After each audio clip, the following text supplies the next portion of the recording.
Okay, welcome to map 3 of DIDI8 against Protois. Again, this Night Elf against Random, and this time it is Night Elf against Orc again, as on map 2.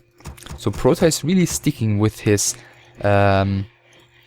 choice of random race here, even though he did do pretty well with his main race on the first map, but I guess thanks to stubbornness or thanks to whatever reason, he decides to rather play off race here than main base against his opponent, who for the third time in a row is gonna go for Altar and Moonwell first here.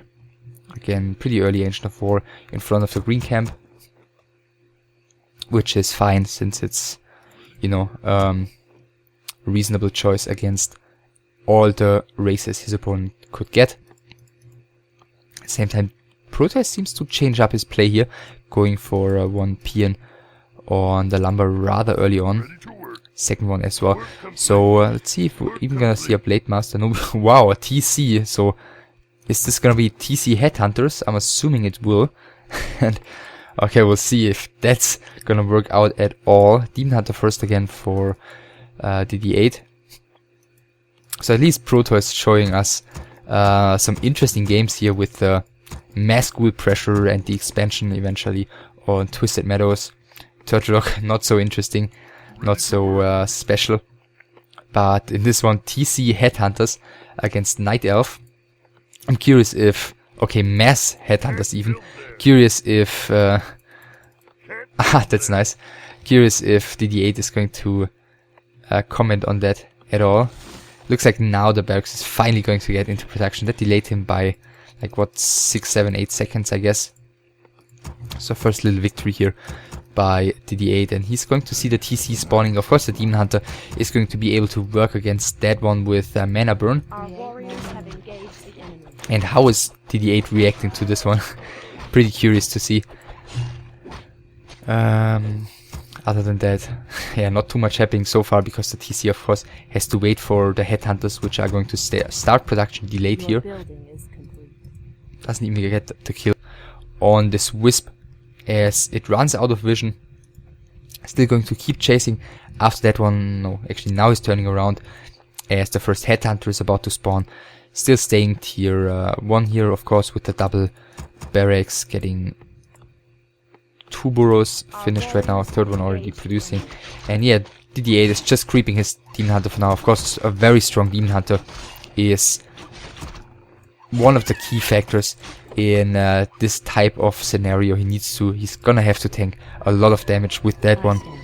Archer production also continues. At the same time, the TC slowly starts creeping. Upside of this is, of course, that Protois is gonna be able to gather a lot of units here very, very quickly. Let's see, detonate maybe? No detonating time. He's gonna be able to gather a lot of units here very quickly, as he's got the double barracks, he's got the Headhunters, which are being produced rather quickly. 4 archers out, 3 archers out, 4th one coming. Tech halfway done, whereas no tech, I'm assuming, still for Protois. And he's, by the way, going Aura first. But I'm assuming we'll see a Stomp added to that eventually. This is just for a little bit more efficient creeping. Claws of attack +6 for both of the first heroes. Demon Hunter got himself the Boots of Speed as well. Level 2 now for the TC. He's not gonna wanna get too aggressive with these archers, as the TC can just come in and do a Stomp. Very good for DD8, of course, that Protois so far doesn't have Dust of Appearance. So TC is coming in, hitting only 1 archer with the Stomp, which was ensnared anyways. That one is falling. Peons already pulled by Protois. Is he maybe gonna go for a tower push with this? I'm assuming it might just be a help for the fight, and Stomp and surround onto the Demon Hunter immediately. Can he keep it close with the Headhunter? He needs to move that one. Yeah, he moves that one properly, and therefore I think Town Portal will be forced here out of the Demon Hunter. He's trying to get another kill on another Headhunter, successfully doing so, in return losing plenty of hit points. He's got 3 Moonwells up already. Hunters are coming for him this time, so he's not gonna go for mass talents against this. I guess getting 2 bears is the very safe play against the Headhunters, and once you're there, then the time has really run out for this playstyle, especially since Protois is still staying tier 1 with it. And he's now going across the map with the P, and so I'm assuming this is going to be the all-in push. It's 32 supply right now for the Orc against 27 for the Night Elf. Demon Hunter needs to be careful, of course. Doesn't want to take any more damage by this. But then again, the TC doesn't have more mana, so no more stomps for him. Unless the Demon Hunter somehow fails to keep mana burning him. Panda second for DIDI8. So Breath of Fire against these Headhunters seems like a very reasonable decision. Shop is coming. Again, only 3 Moonwells here, no 4th Moonwell early on. And there's the push by DIDI8, so Demon Hunter is the first one to take a bit of damage. TC mana burn as expected, and there's the first tower by Protois. Again, he's going for the Demon Hunter. 5 archers out, of course, are going to do a ton of damage against these Headhunters. So DIDI8, so Protois is going to have to micro those very, very carefully. Demon Hunter now pulling back. Still a bit of Moonshoes in the Moonwells, and the shop is about to finish. Of course, he reached tier 2 already, which means he can buy potions. The one tower actually isn't going to do too much because of its rather horrible positioning. TC has to fall back. Already taken so much damage, but thanks to the Endurance Aura, he can outrun everything DIDI8 has on the field right now. Tower has been cancelled. Next Breath of Fire coming in. Now Panda is also out of mana.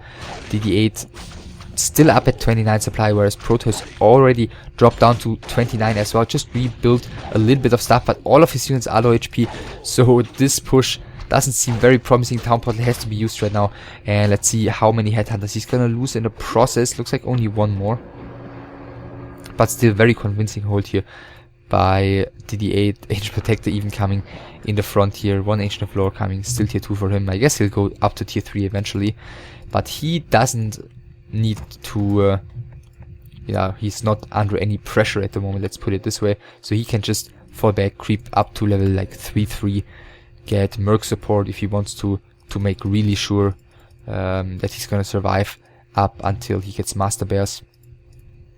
Of course, level 3 Panda also a huge factor here, as well as level 3 Demon Hunter against his TC. So alright, grunts for DIDI8. Grunts, Headhunters, of course, grunts are going to do great against archers of DIDI8, but I'm guessing he's not going to rely on archers for too much longer. And Peons pulled again, so he's not going to want to transition into a longer game. He's just going to go at it again, and DIDI8 a bit surprisingly keeping the pressure up here, and the Demon Hunter is actually surrounded. He's got the heal potion, he can pass the staff if he's paying attention. Yeah, he's passing the staff, but the Panda might get surrounded. Yeah, the Panda gets surrounded, therefore he's losing his level 1 hero here. Not even getting the Headhunter killed, so a little bit of a setback here for DIDI8. And yeah, tier 3 is coming just now. Bear production could be started, but he doesn't have the resources for it. Ancient of War moving towards the front of the base. He's gonna need that one to tank a bit. Still 4 archers and a Demon Hunter out against 5 Headhunters, 3 grunts and the TC mana burn going on that one. Of course, he's not going to have any more stomps in that fight. And 5 Peons coming in right now as well. Again, towering very defensively.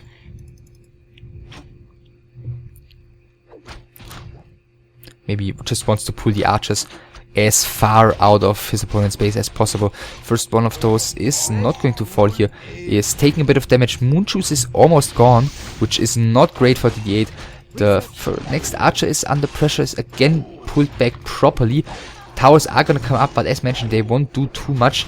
Headhunters focusing the Demon Hunter right now. The grunts, where did the grunts go? Okay, up here against the Ancient Protector. That one's going to be taken out rather easily in return. 1 more Headhunter's going to fall, maybe a second one as well.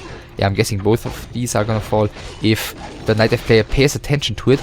And he's doing so. Ancient Protector did get killed, but I think that was not at all worth it. He lost like 3 Headhunters while doing so. Next Breath of Fire coming in, and again the entire Orc army is very low on hit points. Demon Hunter has to be pulled back soonish, and he's doing so.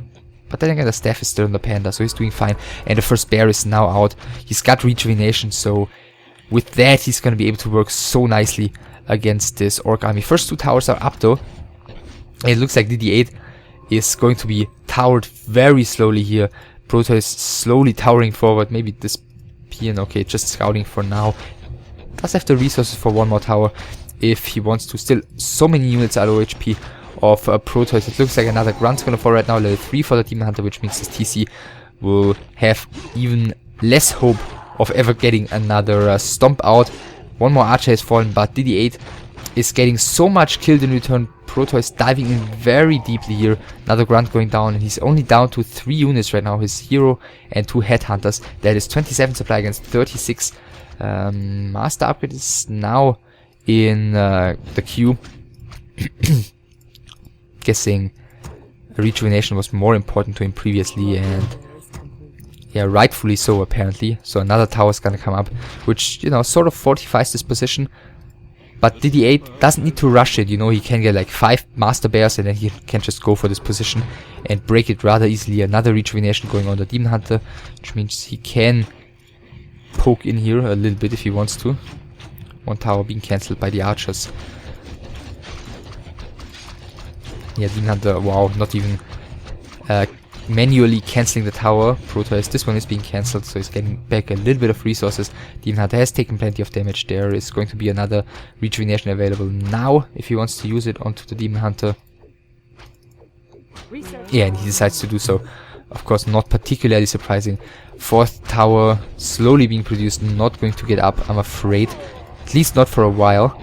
And now with the 3 bears, he's already pushing out of his base. TC is being the first target. He is being microed back properly though. And what is Protois focusing here? The first bear is about to fall if it doesn't get staffed. The Panda does have the staff though, and he's using it in time. TC is being chased away. Another hit and another mana burn are going to be enough. He decides just to do the mana burn, therefore TC is still surviving, but it's not going to be enough as the Demon Hunter is clearly faster. TC is going down. The tower has to be cancelled. There are still 2 bears out, as well as the Panda. He's just not going for these grunts for whatever reason. Another Breath of Fire coming in. One of the bears is going down. The 2 grunts are gonna fall as well though. And level 3 on the Panda right now even. And there's the GG by Protois, losing 2-1 in total against DIDI8. And DIDI8, for some reason, he's always facing opponents who decide to go for their off race, or, you know, at least playing random, and in this case getting off race twice. Grubby, of course, playing off race twice as well, and therefore he's winning this best of 3. I think a pretty interesting attempt by Protois, and for a while it didn't even look that horrible, but yeah, I think once the rejuvenation was ready for DIDI8, once you know, the Demon Hunter was able to work so nicely together with the Breath of Fire against these headhunters, it was just a rather easy game from there on for DIDI8, as it was clear that he was going to get up to Master Bears. And also I think Protois should have been more ambitiously building his watchtowers further to the front. Maybe a shop as well, maybe get a heal scroll here. Like, imagine if he would have had 1 heal scroll either in the first push or in the second one. Would have made a huge difference in my opinion. So this game could have gone differently if some, let's say, key events or key points would have been different. But like the way it went, it was rather clear. I think it never really looked like DIDI8 was on the verge of losing this game. Therefore he's joining Electak on the top of the group with 2 victories.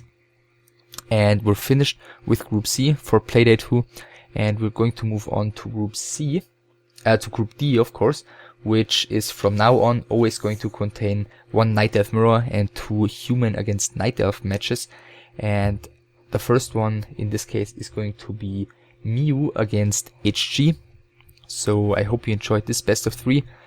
Share your thoughts about it and share your expectations for the next best of 3, which, as I mentioned, is going to be HG against Miu. And other than that, as always, give a thumbs up, or 3 thumbs up, and a comment, and subscribe if you haven't done so yet, and I'll see you soon. Bye.